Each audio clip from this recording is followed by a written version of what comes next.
What's up, you beauties? Welcome back to the channel. Today I want to talk about how I plan on staying lean year round. And I want to make a clear distinction between lean and shredded. Shredded is not maintainable year round. Like stepping on a stage, sub 10% or sub like maybe 9% body fat is extremely difficult to maintain. You're just going to be hungry, can't really eat out, extremely food focused. That's not how you want to live life at all. It's not worth it. I already made a video, like girls don't even prefer that if that's what you're trying to be more attractive.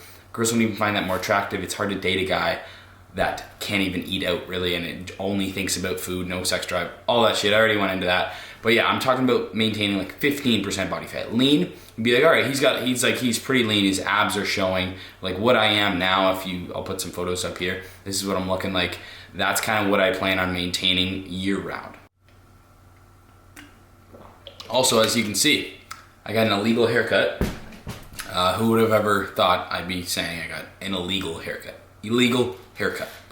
Sounds stupid, yeah, but you know, it makes my face look significantly slimmer. It just always does. I don't know why. If you get shorter sides for myself, because I have an old face, it makes it look slimmer, so make sure you got a haircut that is suited for your face. So I guess that's tip number one.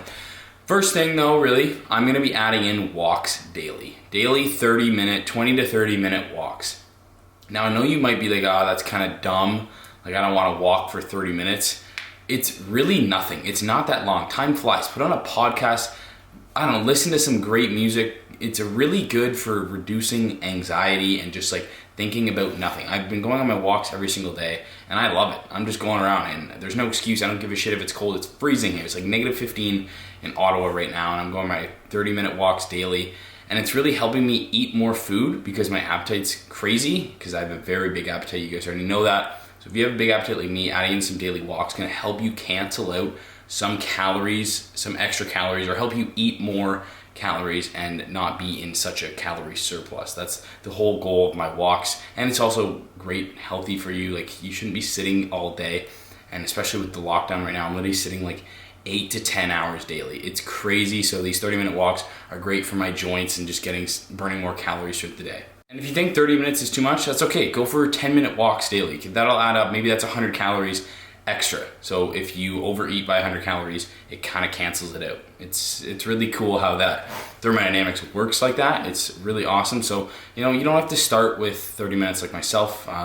Go 10 minutes, then maybe 15, then 20 minutes. Once you get in the groove and develop a habit, some people say it takes 21 days to develop a habit. I don't really believe that. I think it's really dependent on the person, how fast they can develop it. Doesn't really matter, but trying to put it into a habit, trying daily routine, maybe do it in the morning, maybe before bed. It's up to you. I usually go at night.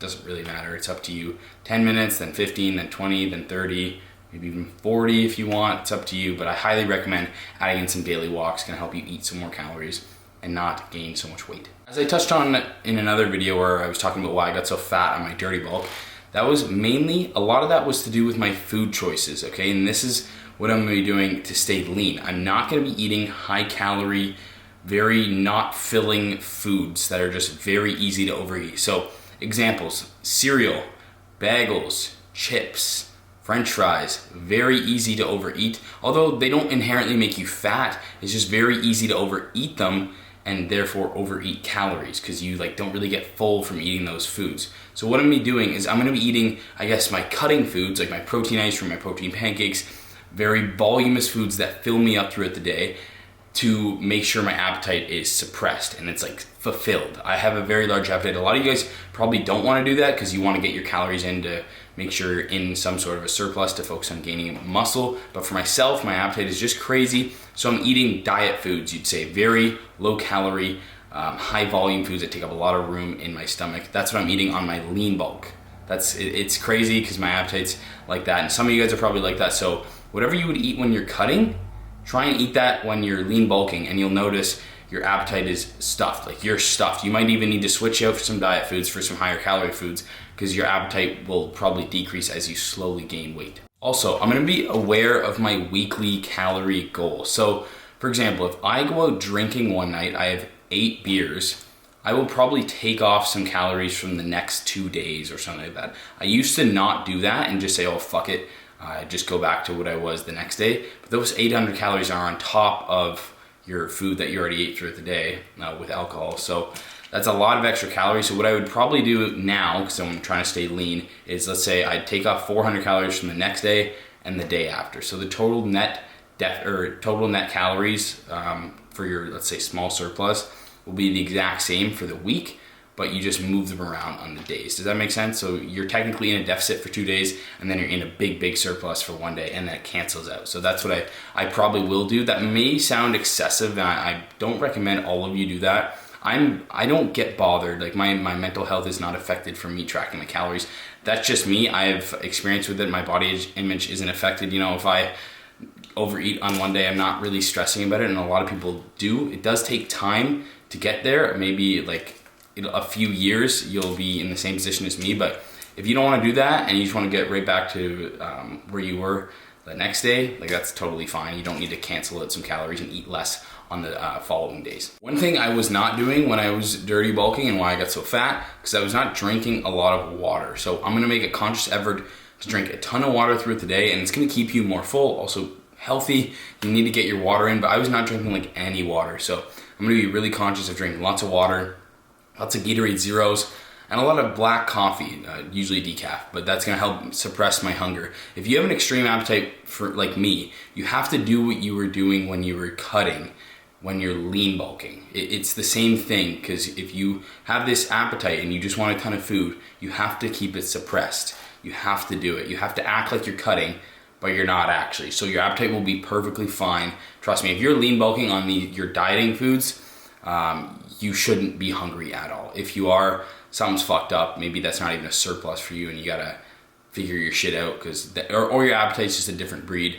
But yeah, if you're in a surplus, over time, your appetite will slowly decrease because your body doesn't want to put on weight. It wants to stay the same. Your body doesn't want to lose weight, gain weight. It has like a set point it wants to stay at. So if you're trying to gain weight, you're slowly gonna have to increase calories, and maybe sometimes the dieting foods aren't gonna be the best choices because they're gonna be way too filling.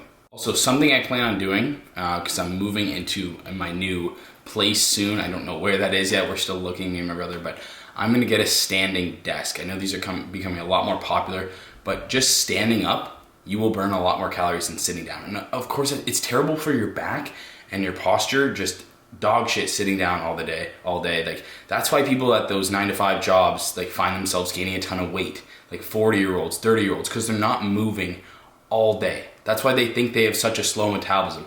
No, it's just because you're not moving. You're sitting all day. No shit, you're not burning any calories.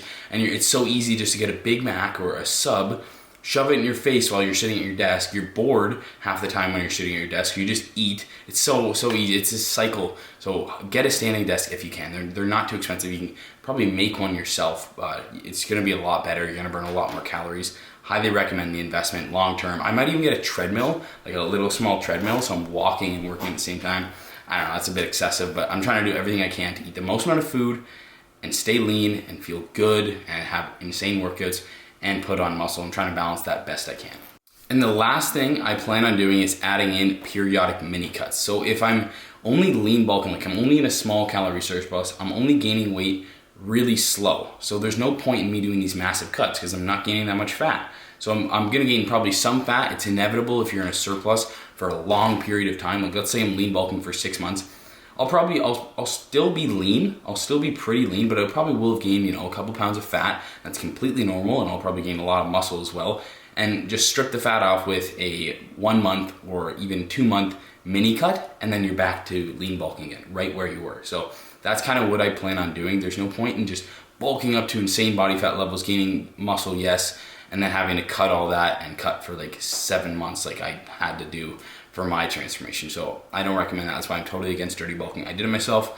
I'm telling you, not good. Stay lean. Do periodic mini cuts when you find yourself, getting a little fluffier, you'd say, but not fat, just, a couple pounds of fat on you. And then it's just only a month or two of aggressive dieting, because if you're only cutting for a little amount of time, you can go a lot more aggressive because you're not going to be in a deficit for that long. So your chances of losing muscle and your metabolism adapting to those low calories that fast are a lot slimmer than if you're in the deficit for a long ass time. All right guys, really hope I brought you some value with this. Stay lean year round. You want to look good year round, don't you? Don't stay shredded year round. There's no point. That's stupid. That's not what I'm saying. Lean and shredded are different. I'm talking like 15% body fat For some of you guys, it's probably leaner. I'm comfortable around where I'm at, which is I'd say 14 to 15 or 16. You never know.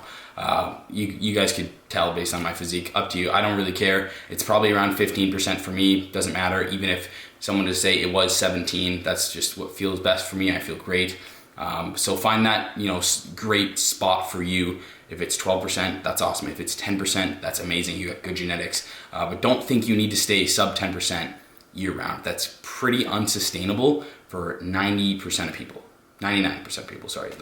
Most people cannot do that, and it's not worth it. It's just not worth it. Do you want to feel like shit all year? No, just to have abs that not really many people care about.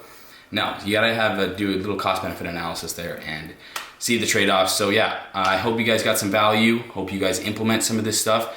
It's super easy. Get a standing desk, you know, walk more, drink more water. Simple tips like that can really add up through the day. So I will see you guys in the next video. Peace.